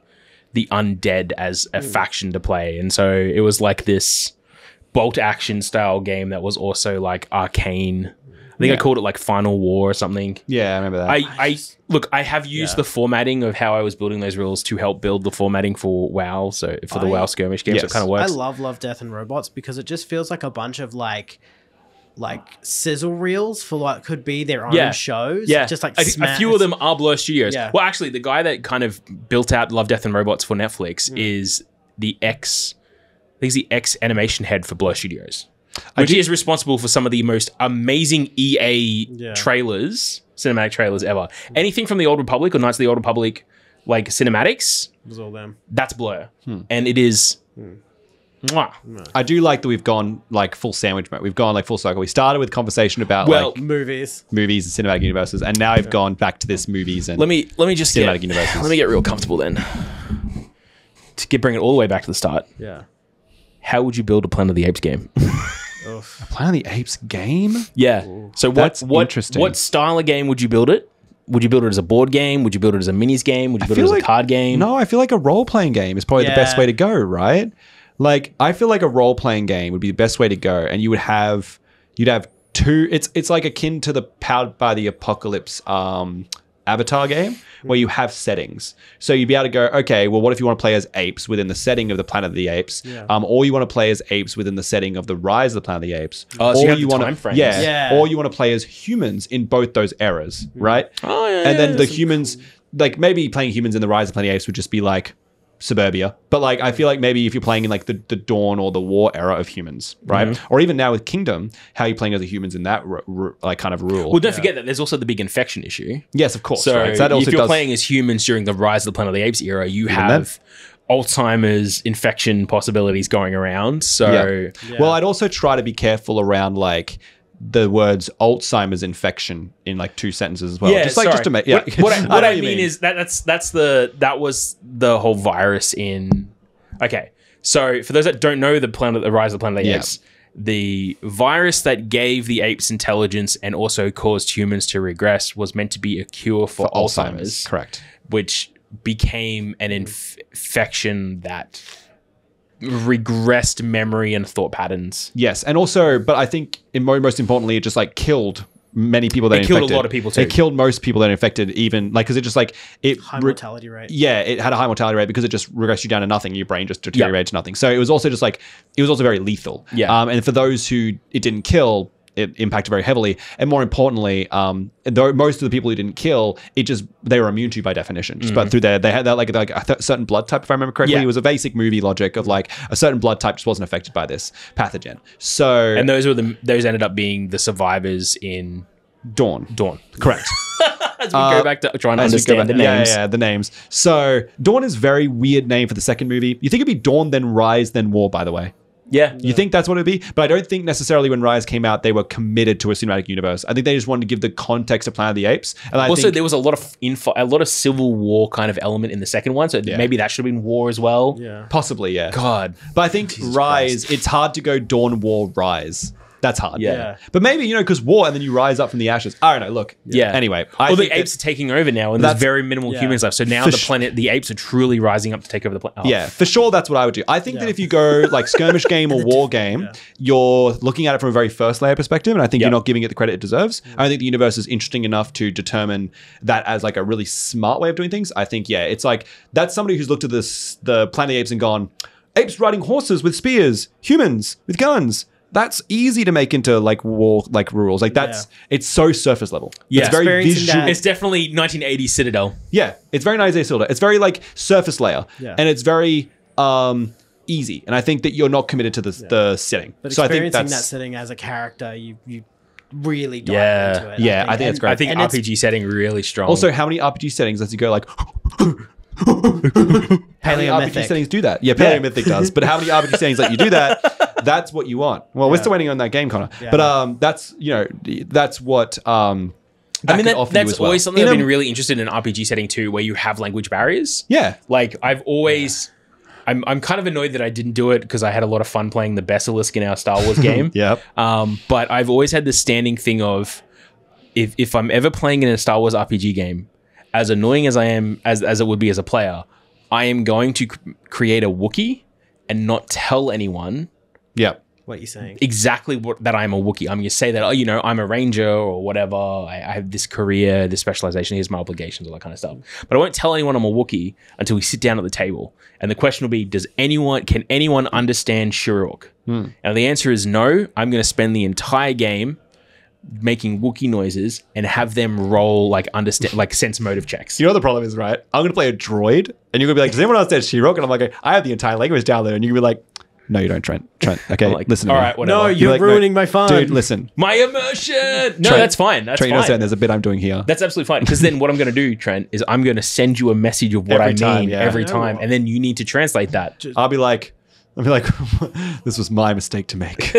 I live in my own bed. And then the of my own question is, suffering. do you translate my message correctly? Well, I'm a droid. I should. But not if I'm text, bro.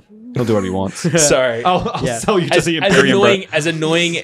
as annoying as that kind of player is, I felt like that language barrier creates a really good dynamic in the group. And I think the Planet of the Apes setting could create a really interesting dynamic if you're playing in that age of the Planet of the Apes, where you have, someone's playing the human that's been thrust through time, or someone's playing just humans of that era that can communicate to each other, but have an emotional understanding of the apes, and the apes have an emotional understanding. You're playing like a Dr. Zaius type. Well, even Dr. Zaius, that can understand that has an understanding that humans are emotional beings, and they have an entire, like, we're so far removed from the rise. I was about to say dawn. Yeah. So far removed from the rise of the Planet of the Apes that that the intelligent apes now believe that they are the only intelligent source, and they don't believe that humans have an intelligent, emotional intelligence between them. They've ever experienced the degenerate form. Yeah. So then you have players at the table that are playing humans and other players playing apes, and you have this communication barrier that you can set up between the two that basically state that, like, unless the ape players and the human players are able to communicate to each other through sense motive checks or something similar to those lines, or an insight check, or those similar things for anyone else who plays other systems, then you create this really interesting kind of dynamic of, I think they want us to go here. I think that they want us to do this. Well, that's it. I think that you've got to, from a development standpoint, you've got to draw a line between what is interesting and what is, like, frustrating. Yeah. Because that also sounds very interesting, but I can see from a player and player interaction, that's very frustrating. What I can see from it is that, like, you kind of all play humans or all play apes, and then there's a DM interaction standpoint where the DM the DM does, like, the apes, and he's talking to you, but you use, like, some kind of, even if you're speaking English, like the apes speak whatever language it's localized in your country, but the apes are speaking whatever language, but you speak to us in, like, gibberish, right? Yeah. And then it's like, oh, can you make checks to see if this is the thing? So maybe all of the source books, like, all of the actual modules have, like, entire chapters of you speaking to us. And it's like, here's what he says. And it's like, Igu ala pita akibut. And that's what you're saying. However, whether that be whatever language it is, we're getting that information because we can't understand it. And it's like, you make this check, and then you can understand that to an extent. Like, obviously, you make it more comprehensive than simply roll D20. If it's 17 up, you get the sense motive. Obviously, that's kind of whatever. But make it, like, a very comprehensive kind of system. I would like that a lot. And I can even just see, even if you're not engaging with the chimps at a level, or any of the apes at, like, a level, you just go, oh, we're all playing humans in, like, a tribal society, but, our elder gets taken by the Ugrok, which are, like, the gorillas of the apes. And then we have to go find that elder, and our goal is to go through multiple different camps of the apes. And then, you get to interact with, like, firearms, which you've never interacted before, but the apes have them as if they've always had them. And they're not even making them. They've just got the old machinery from the old humans. And then you learn of the old humans, which you learn of them as if they were, like, ancient aliens. You kind of hit, like it's almost beings. Like if you ever played Borderlands 1, it's kind of like the plot of Borderlands 1, where you kind of, you get to, like, 80% of the game, and you kind of go, oh, it's all aliens. Oh, it's all you're on Pandora, a planet of, like, of aliens. Is Pandora a moon? Whatever. You're on a planet / moon, and that's already an alien. You're already kind of all aliens, but it's ancient aliens is the plot. Yeah. And then you have that one History Channel ape. Yeah. Just, like, aliens. But then you know what's really cool? You could go in that orangutan with, like, the hair all spiked up. Aliens. But you could even go in that direction of, like, the paleomythic kind of like area, where it's like you could have that the apes are connecting to some kind of god, and there's, like, this eldritch being that they're connected to, but it's like a hologram of a person who's in a space station above you, who survived the entire outbreak, or who's trying to connect to other humans. It's like, hey guys, generation model. Open it, like, it's like ChatGPT, and they're, like, interacting with it, and the apes are learning the English language, or whatever localization in your country, from this machine. So there's, like, lots of cool little design elements. So I think that's cool. I think the best way of looking at it is definitely an RPG, in my opinion, with the different timeline settings. I think that's cool. And the different species having, like, different abilities as well. Like, you would have stat blocks for all different apes, for sure. I'd play an orangutan like that. Yeah. And I think there is space for everyone playing as apes. I think I worry about, just from a development standpoint, and also, honestly, just because you've always got to be aware of, like, representation. Yep. And also, running back, what's really important is that, we are talking about a virus that's created to cure Alzheimer's, and you're playing as humans who have regressed down to a vegetative state almost, and those who haven't, it's hard to role play that in a meaningful and non-hurtful manner. So as a rule system, you want to try to avoid encouraging kind of stereotypical and also degrading like kind of ethic. So I think that game ethic. So I think that it's a hard one. But if it's a fine line to walk that will be very interesting. And if I think and here's my thing, if I think you go towards playing as apes, you push into the most campy thing you can to kind of make it obvious that it's all tongue-in-cheek and it's all for fun. I want to play an orangutan who wants to surf. You know, like and you have like a penguin as a friend and a chicken as a friend. Cody is me, bro. I know. You do it like the was it the June role-playing game where it takes itself like so seriously that it's campy as hell. Or like John Carter. That's great. That's the kind of shit you want to do. Because I played, to give you a good example, right? I played a game from like, I think it's like 89. It's called Heroes Unlimited. And it's a superhero game, right?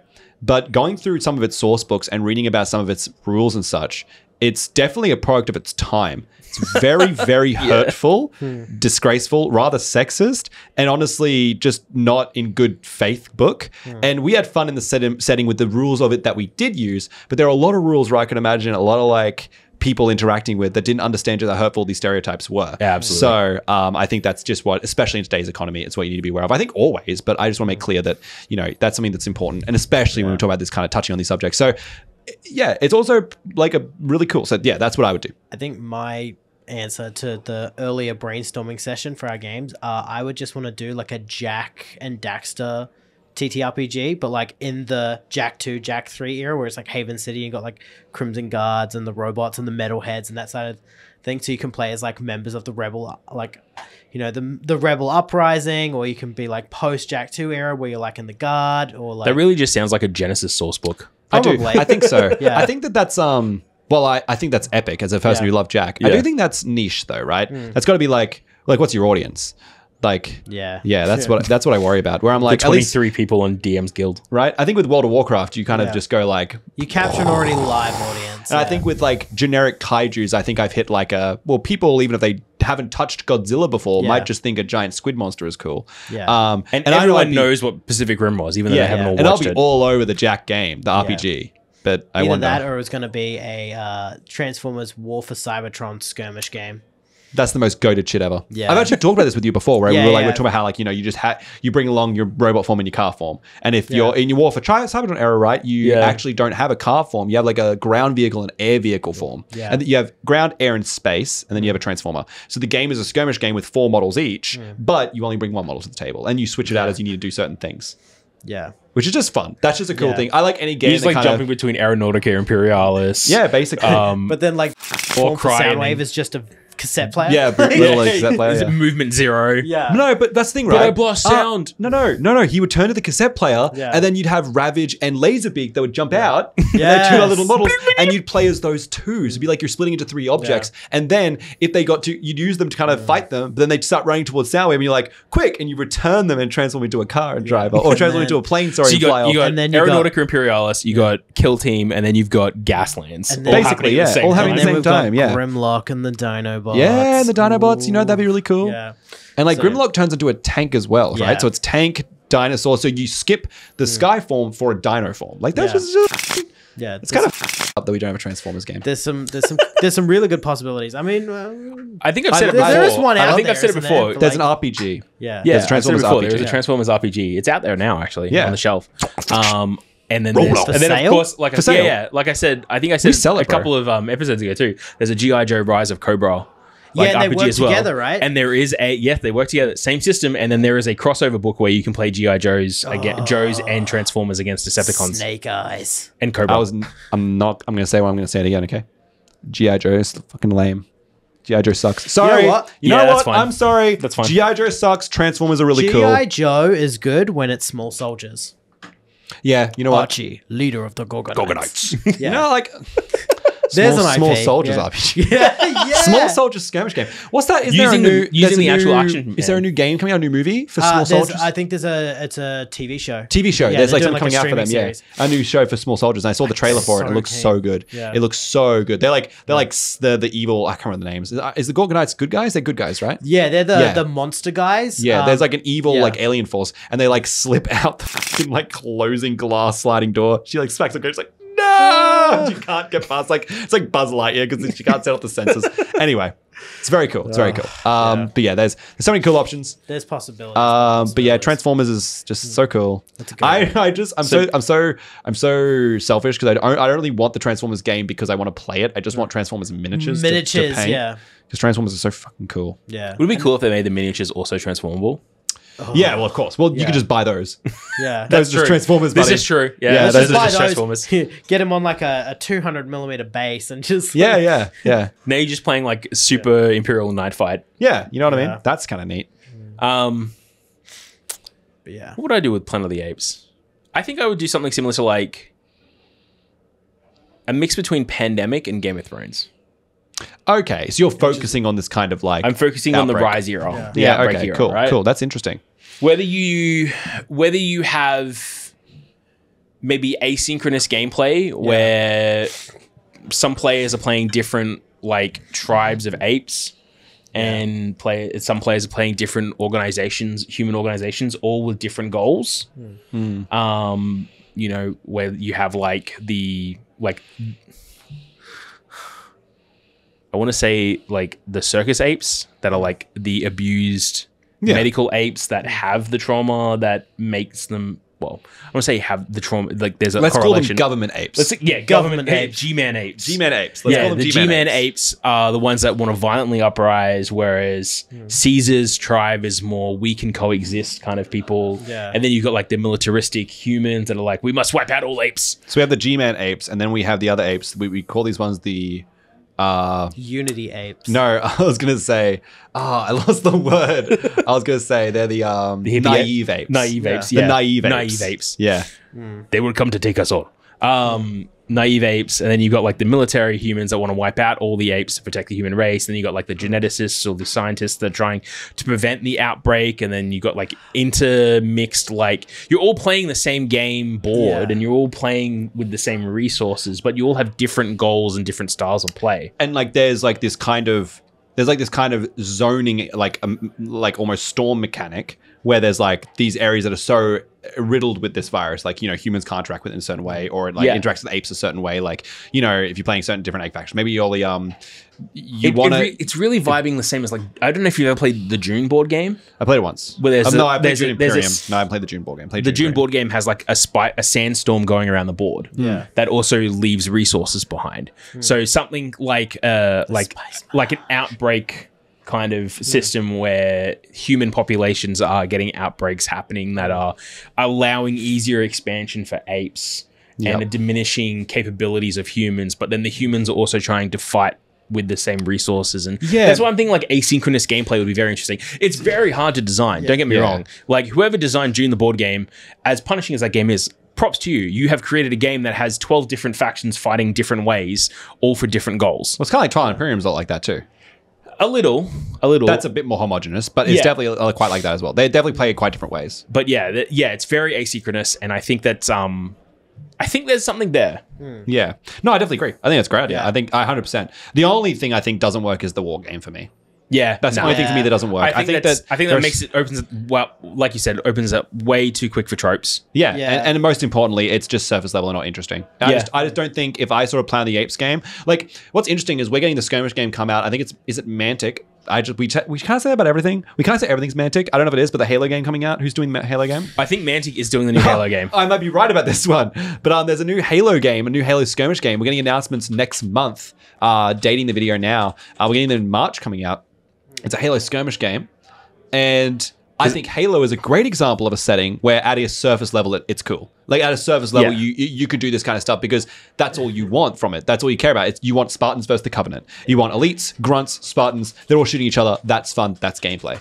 That's all. And I'd play the Sangheili, for those uneducated, that's the elites. I play the Sangheili in an instant. because I love to, again, I'm a selfish guy. I love hobbying so much. I love painting models. So I would paint up all the Singili and I'd do all their actual markings, like the stuff from like... Is it called Halo Ground Command? Yeah. Halo Ground Command. Said in the Halo 24. In terms of tabletop, in 2024, with a likely 40k style miniature skirmish game, Mantic Games, made Friday, will set retail launch for first preview expected in March. Yeah, because I remember because they had there was the Atlas games that had Fleet Command, and then they did have Ground Command as well. So Ground Command was the old one. Yeah, it was done by was it Spartan or Atlas? I think it might have been Spartan. Maybe Spartan. Whoever got bought by the company got bought by Wayland over in the UK. It was a UK based game, like Wayland Yutani. I'm kidding. Go on. Sure. No, it's the same. There's this really interesting space around England, around Birmingham in UK, where not Birmingham, sorry, Nottingham, where a lot of the offshoots of Warhammer are still there making games, and that's like where Wayland Games kind of is a key thing there over in the UK. It's a groovy little city. It is a groovy little city. Yeah. Groovy. So, groovy. The Spartan guys did the Fleet Command, which was just Covenant versus USNC. Mm-hmm. Yep. I remember having the core set of that game on our shelves when we first opened.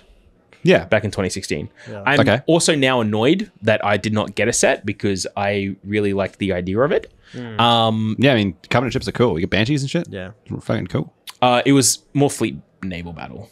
Well, they fought each other with Banshees in the sky as well. Yeah, but in space as well. Have you seen the size of TIE fighters in Star Wars Armada? They're tiny. Yes. Yeah, you have tiny little Banshees. Okay, all right. What the hell? It's not as intimidating as Banshees really are. When you have a lot of them, it is, bro. When you have a lot of them. You should see them in Halo Reach, bro. The big frigate class. Did you guys ever watch Halo Legends?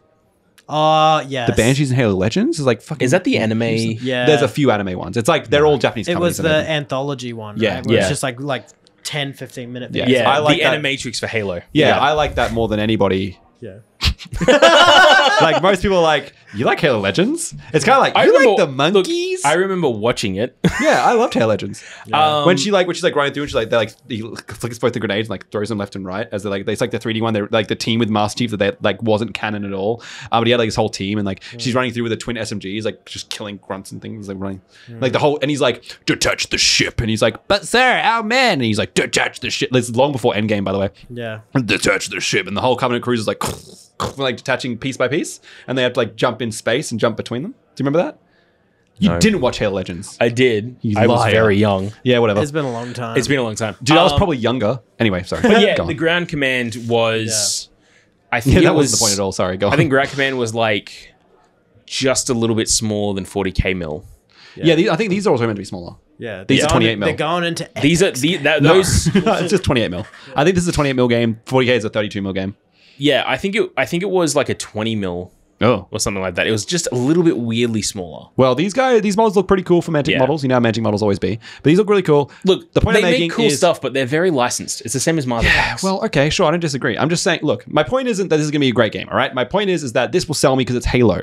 It will sell to a lot of people because it's Halo. It's not going to be a very comprehensive game. It's going to be a great game, probably. And it's probably not going to sell super well, but it will sell because it's Halo, and Halo is cool. And Halo really does work as this first layer concept where Spartans versus Elites, before you learn about the progenitors, before you learn anything about like the key, before you learn about the Flood, the Flood's going to be a playable race, but before you learn the Flood, before you learn about the Spartan Project and like cloning and like Dr. Halsey. and like Dr. Halsey, before you learn about any of that, it's a very cool system. All right, so what are the 4 universes beyond Halo Commander decks? Master Chief. How long is this episode going to go for? Yeah. Let's keep going. All right. It's like Master Chief, the Arbiter. Yeah, it's got to be Arbiter. It's got to be Master Chief. Gravemind. And Gravemind, yep. either Halsey or Cortana. No, Cortana's definitely in the Master Chief deck for sure. Yeah, true. She's got like a Doctor's Companion. Would you kind say of to be situation. like what Bant USNC? Maybe. I Because think Cortana to me is either Simic or Azorius. I feel like it's more Naya. what? Interesting. I kind of look towards like I think UNSC Arbiter, to me. I think Arbiter is like Jund. I think UNSC is Jund. Really? Yeah, I think UNSC goes towards Jund or like Grixis. I know it seems like, but Trent, evil archetypes, but like... All right, I see it. All right, I see it. Jund is definitely... Okay, Jund USNC. Yeah. Then I would probably put a Covenant deck, not necessarily just the Arbiter, but a Covenant deck. Covenant deck would be I'd say 4-color. Oh, well, no, come on. They all kind of got to be. Yeah. They all kind of got to be 3-color, right? That's kind of like the theme. Then we've it's set. Esper. I see the Arbiter as Esper. I can see the Arbiter as Esper. I can see the Arbiter as Esper. Because there's for a sure. lore element to it as well. Okay. Lore is an LAW.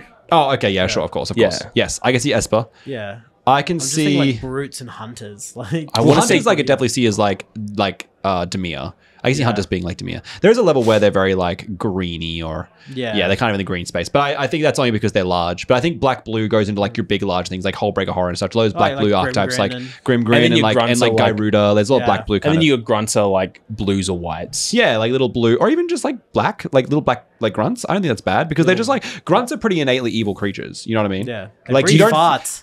Do you What's put that? They breathe farts. They breathe farts. Like they're Yeah. pretty heinously evil do you creatures. put by Grave definition. Mind then as Golgari or Sultai? It's got to be Sultai for Yeah, me. It's got to be Sultai. Sultai for me. Or Oh, because Yeah, you it's can gotta get be the arc card of Sultai. the Could it Proto be Grave Abzan? Mind and Captain Key's like munted face. yeah, God, that'd be such Could good art on it, a could it card. be Abzan though? it could be. Yeah. I think I'd kind of go towards. Yeah, it's the thing about Grave Mind unfortunately kind of has to fit black into the color pie, because like I would also see like if I'm going in white I could also see Bant happening, but I think you do have to go into black. I think Sultai is where you're at. Yeah. Maybe Abzan, because the Grave Mind can go into the 1/1 counter synergies, and as Abzan already has a lot of that in there, so it could be Abzan. Forerunner would be the 4th deck. Jeskai or Jeskai Naya? Forerunners. Jeskai Forerunners Forerunners? for me is perfect. Yeah. However, They'd have prowess, of course. However, Forerunners kind of cringe. If it was me, it'd be like, okay, I would kind of split up the UNSC and Master Chief. I'd have like the Spartans Yeah. and the UNSC. I'd split that up Yeah. if it was me. You could do like Sergeant Because you would Johnson. have like Oh, you would have okay. like Sergeant John Johnson, yeah, like the Pillar of Autumn. Yeah. That's all stuff for the UNSC, and then you'd have like John 117. You'd have like all the Reach Noble guys. 6. Yeah. Yeah. You'd have like a six team. All of them that would all go towards the Spartan kind of super soldiers thing. Yeah. That's what I would do, and I would put the super soldiers in like I could put them into Bant. I could put them into Bant or into. No, maybe into Absent. ODST Bant in the into UNSC. Naya. I could put them into Naya. Yeah. And then I would definitely put into like Jund. Oh yeah, and UNSC would definitely be Jund for me. So I could see UNSC Jund and then Naya / Absan Spartans. And then Arbiter Covenant, Yeah, Esper. Esper. Yeah. Where would you... Do you think the Where would you put Arbiter the would Brutes, be though? the? The Would Brutes you would think be- if it's the Covenant though, right? Yeah, would the because- Arbiter be the leader of the yeah, Covenant? He would have to be like an alternate commander in the deck. Like who? It might be It'd like It'd be the Prophet. Yeah, well, Prophet it'd be of- like the Council of Prophets would probably be Council like of the Prophets would leader be of one. And then your two Yeah. alts would be Arbiter and a Brute Chieftain. Yeah, Yeah, what's what's his it? name from Halo? Tartarus? No, Tartarus from No, no, no. Halo 2. No, who's the two or guy three. from Halo Infinite? There's like that nude. They put him in there for sure. The new brute. Oh, He's God. the guy who's like, I'm in charge of the Covenant now. You're gonna bow to me, John. He's like got a scar on his face. They call it. They got a scar face. War Chief Ascarum. A scar. Yeah, that's It's Scar. Scar. Yeah, it's Scar. He has like a big scar on his eye. He's like not very well designed. Point is, he'd be in there. Yeah. Although Brutes, it's so hard for Brutes to be an Esper. Maybe it is maybe Brutes are their own deck. I don't know. It's so hard. I don't know. Hey, The what more if- you know about okay, what Halo, if- the harder this what is. What if we go, all right, let's take 10 cards Yeah. to be Universes Beyond exclusive collector packs. Because let's Oh, get yeah. real here. Like Halo fits its way into like Outlaws of Thunder Junction, hypothetically. Yeah. As in like the same treatment like Jurassic World / Transformers. Well, I'm You're saying thinking that? that, like, Yeah. remember when they had set boosters with dedicated commander cards in it that weren't found in the regular? Yes. Like that, but only found in collector boosters. Because let's No. get real here. That's where Magic's going. I don't disagree, but those are like in universe. All of those set like cards were all in universe. So So- these are Universes Beyond cards that can be Yeah. found in the Universes Beyond Halo collector boosters, but do not appear in the decks. Oh, that's what you're saying. Okay. Yeah. Well, we haven't got the decks down yet. Yeah, man. I know, but if you take the brutes out, The ODST. Well, the like- brutes. No. If you've got the Covenant, the brutes are in it. Yeah. That's the problem. Okay. If you have the Covenant, all throughout the series, the brutes are in it. You would even have what are they called from the drones from Halo 2? Like you'd have even those in the deck. Sentinel Like drones. no. The bugs from Halo 2 Oh. on New Mombasa. They're called yeah. drones. I'm pretty sure. Yeah. Anyway, you got like the bugs. Like you would have everything Covenant in that deck. You've got so much space to work with. then I guess it's 5-color Covenant. You know what? I can see it, but I don't like it because you're implying then that the UNSC is not as comprehensive, which it is. Yeah.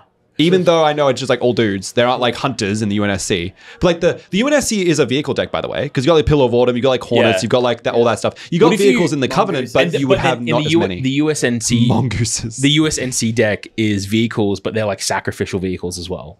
Yeah, so you can blow them up. Maybe you have like one warthog that's like invincible because those things are gonna take up punishing back. No, you definitely have like a heroic intervention that's like warthog flip. Yeah, or like the warthog jump from the end of Halo 3. Yeah, that's a card too. But like, but if you have a 5-color Covenant deck, you could run partner profits. You could, yeah, but like, what are the profits, right? There's only one guy who's super important, right? They're only There's 3 profits in total. Yes, but there's only one of them that's hyper important to the story. I can't remember his name because even I don't care. But there's only Mercy? Yeah, I think it was. Yeah, he has a name, obviously. I'm saying the 3 prophets, right? One of them is way more important than the rest. He's like primary in the story. There's a lot of prophets. Is he the one that gets taken by Gravemind? Connor, can you count how many prophets there are? There's a lot more than 3. There is 8. 8 prophets, by the way. Technically, there are 7 prophets and 1 minister. Yes. Yeah. Because that's what's good. It's like a council of them. Yeah, there aren't just 3. There's 3. There's like 1, 2, 3, and then the count and the rest of them. So 5-color council of prophets, and the minister is like the one I'm thinking of. Yeah, I think so. If you have a 5-color council of prophets as your commander, and the alternate commander is, and the reason I'm saying this, you'll like this in a bit. Trust me, dude. One of the alternate commanders is the Arbiter with partner. Okay. And John 117 also has partner with, but they're from different decks. All right. And then you can run them together as like an Esper plus green. That's cool. I too like Halo 3. Yeah, look, I did like. Look, I do like Halo 3. Dude, Halo 3 was like. Okay, gaming. I'm gonna go back for a second. So Halo 3 was crazy for me because I remember when you're in that really early part of Halo 3 where you're playing as 117 and you're saving keys. No, not keys, Trent. You're saving what's old mate who's like, and they gotta regret destroying our raggedy ass fleet. What's his name again? Sergeant Johnson? Yeah, Sergeant Johnson, yeah. His name's Sergeant Johnson? Yeah. Johnson? Yeah. So you're trying to save Johnson and he's like, there's like those 2 brutes like beating the shit out of him. Yeah. And you're saving him. And it does this thing where you like walk over the cliff and then like it just takes control of your camera for a second and does like an in-game cutscene where it like turns to the right and like your visor zooms in and you see like the brute like smacking with the thunder hammer, not like actually activate it because that would pummel him, but it's like pummels him right and like knocks him down. They pull him into a room. That was like mind-numbing for me. That was like that was like life-changing for me. Like the Xbox 360 being able to just go and just like zoom in on that like thing and it was very high fidelity at the time. That was life-changing. I was like, we're in the future now. Yeah. I don't know what it was about that one scene, but it stuck with me. I was like, we are in the future now. Yeah. And because if you do a 5-color, so to get back to the question, if you do a 5-color Covenant deck, that then leaves you with the 4th deck being able to be Forerunners. You want Forerunners? I think Forerunners is important. I think, and then you just got like an alt art Armageddon or an alt art Wrath of God that is just a Halo activation. That's cool. The Forerunners were cooler in Legends than they were in Halo 4. Yeah. They were cooler in the non-canon Legends episode when they explained the flood than they were when they were actually in the games. Yeah, but then you can have the really like mentally Forerunner from Infinite. Yeah, you could. Okay. If we have to have Forerunners, I like Jeskai Forerunners. I don't disagree. I like a prowess kind of design of Jeskai Forerunners. Jeskai is this kind of like, it is obviously defined by Jeskai from Khans, where they have this kind of monkist kind of enlightened state. So then the Forerunners have a very enlightened identity to them. So it's easy to connect Jeskai to them. You could definitely do like Rebound and Rebound's great for them, right? Because it's like representing their technology being found later. You could do a Rebound Cascade style. You could do Cypher as well. Cypher, that's great. But anything that Rebound's perfect at it. I think that it could be genuinely it would be a Rebound tribal. Or if it had its own version of Rebound. Or like, I mean, thanks Doctor Who for getting past this with all the decks. But like, a Suspend would be perfect because like you've got a lot of stuff. Well, Suspend would be great too because then if you're a person who's bought the Doctor Who decks, you might just have cool cards for your Forearm deck. Maybe it's Cast from Exile. Yeah, that also works. The deck is Custom Exile, and then inside there you have Rebound and Suspend as your... Yeah, you have like a couple of Suspend pieces, and then you got a lot of Rebound stuff. Yeah, I get behind that. Anything that like represents their technology being utilized later is really smart for the Forerunners because that's what their identity is. So if from a games mechanics standpoint, I could really get behind the Forerunners. And then again, if all 4 decks, like if you think about the Doctor Who decks having this all like time counter synergy involved with all of them in some way. And you go over to and Suspend being involved some way. Look at even the Paradox deck. And then you go over to this deck. What do they all have in common? Well, they're all probably vehicle focused in some way. Yeah. So having like a huge injection of vehicles. I think vehicles is I hate that mechanic actually personally. Just playing it. Do not like it that much. I've had so many vehicle decks and I've never found a way to like them. The closest thing to a vehicle deck I've liked and I still actually love is my Sun Quan vehicle deck, which is a 6 mana blue, mono blue deck. And it's he gives all your creatures horsemanship. So the idea, all my vehicles, all my vehicles are boats in the deck. And the idea is that, well, you can block a boat, like it's just on water, but put it on top of a horse? I'm sorry, bro. What are you going to do against a ship on a horse? Put the train on top of the horse. Like, that's it. Like, if once you put a ship on a horse, bro, like, imagine trying to block that. Yeah. Dude. You can't. You can't, brother. You literally can't. So you're jacking up your vehicles with extra horsepower? I'm not doing anything to do with jacking or horses in that situation, but what I am doing is there was a new ship that came out of the Pirates Precon that's like, it's like a Bind of Thassa on like a blue ship that was straight in the deck.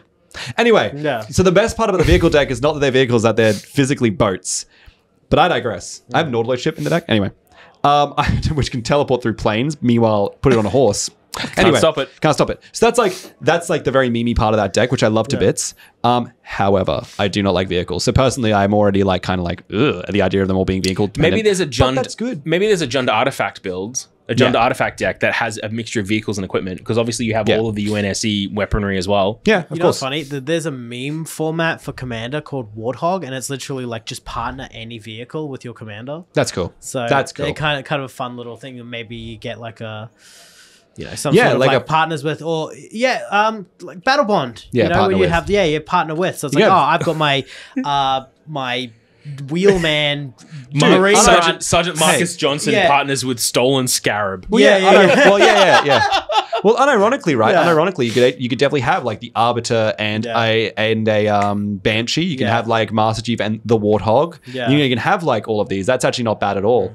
I think that's a really cool idea. And then like the unique element is that the vehicles have partnered with this commander, and that's like what's bringing something new to the like mechanic of the game. And that's kind of got like a Oathbreaker vibe to it that I like too, but without like breaking it like Oathbreaker tends to do. Yeah. And the Scarab, the Stolen Scarab, is like 13 black, and it's like a I don't know, like a 13 black. It's like a 13 black 13 can reduce its mana cost by X by putting 1/1 counters, neg1 counters on it when it enters the battlefield.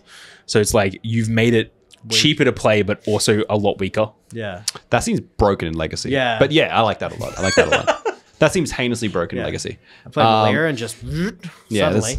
Well, even then, like there's a lot of cool ways to do that. But anyway, so there you go. Halo Universes Beyond Halo. Call us. We've come up with we've come up with so many concepts. We've come up with like a 1.5 interesting concepts with the Halo decks. I feel that we didn't really land on much, but that's really good. You know what? Connor's idea of the vehicles partner with, that's something. And I like Warthog Flip as a card. They're the two. They're what I'm happy with. Yeah, I don't know if the card needs anything. Target creature gets indestructible till end of turn. Like that's it. Nothing else. Target vehicle. But the land, the land possibilities, because you could untap it. You could have Blood Gulch as a legendary land. Oh yeah, absolutely. And Valhalla and Damnation. Hang 'em High. Damnation is a card. Ooh. The Warthog Flip. Yeah. Tap. Is it untap target vehicle? If it is untapped, tap it first. Yeah. Yeah. If it is untapped, tap it first. Yeah. It's like when Warthog untaps. Like commit vehicular manslaughter. That's amazing. Destroy target creature. Yeah. It is tapped. It deals damage equal to its power to target creature. Yeah. Vehicular manslaughter. That's pretty funny. Yeah. Yeah.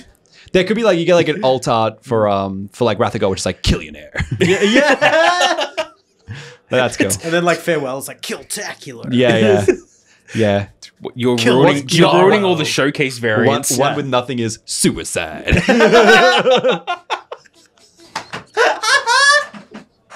I love that as a card. Suicide. Yeah, they would never. They would never. But that is very funny. Slayer. Yeah. So Slayer. Maybe there's gonna be some fun like ley lines because you could do the different game modes. It's like if they start in your hand, but it's like today we're playing King of the Hill, so X happens. You know. Griff Ball, target player becomes... Dude, like, just put a Plays Chase deck with all the multiplayer maps from all the games in there. Oh my god, yeah. Problem solved. That's the answer. That's the answer. That is the answer. That's where there's the Griff Ball deck. Target player becomes controller of Griff Ball. Yeah. Griff Ball Stadium. Yeah. Create like a Griff Ball token on their side of the field. Yeah.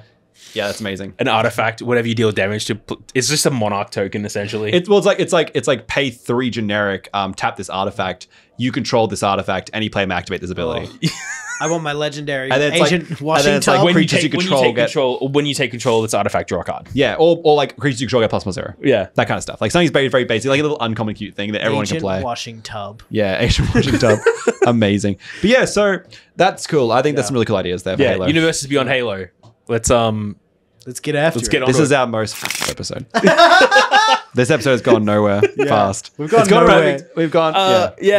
Thanks for joining us for from the Vault Stream of Consciousness episode. Yeah.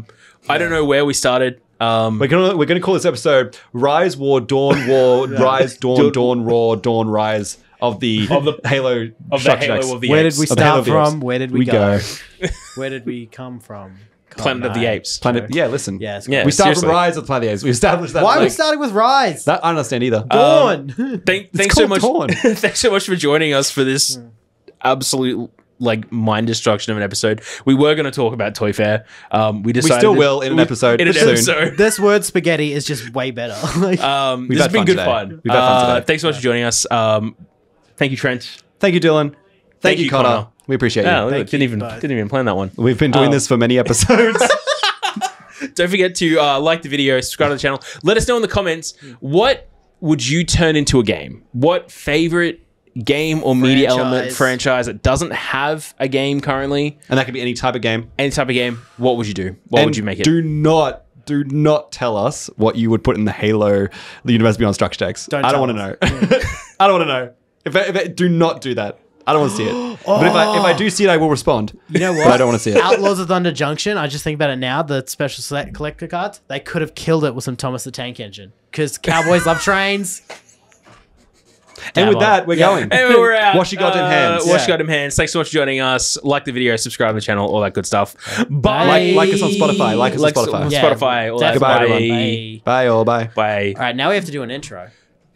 The intro. There's no intro to this one. You This just is want to go You'll hard. find a space. I'll find a space. We're going to go hard. Yeah, okay, sweet.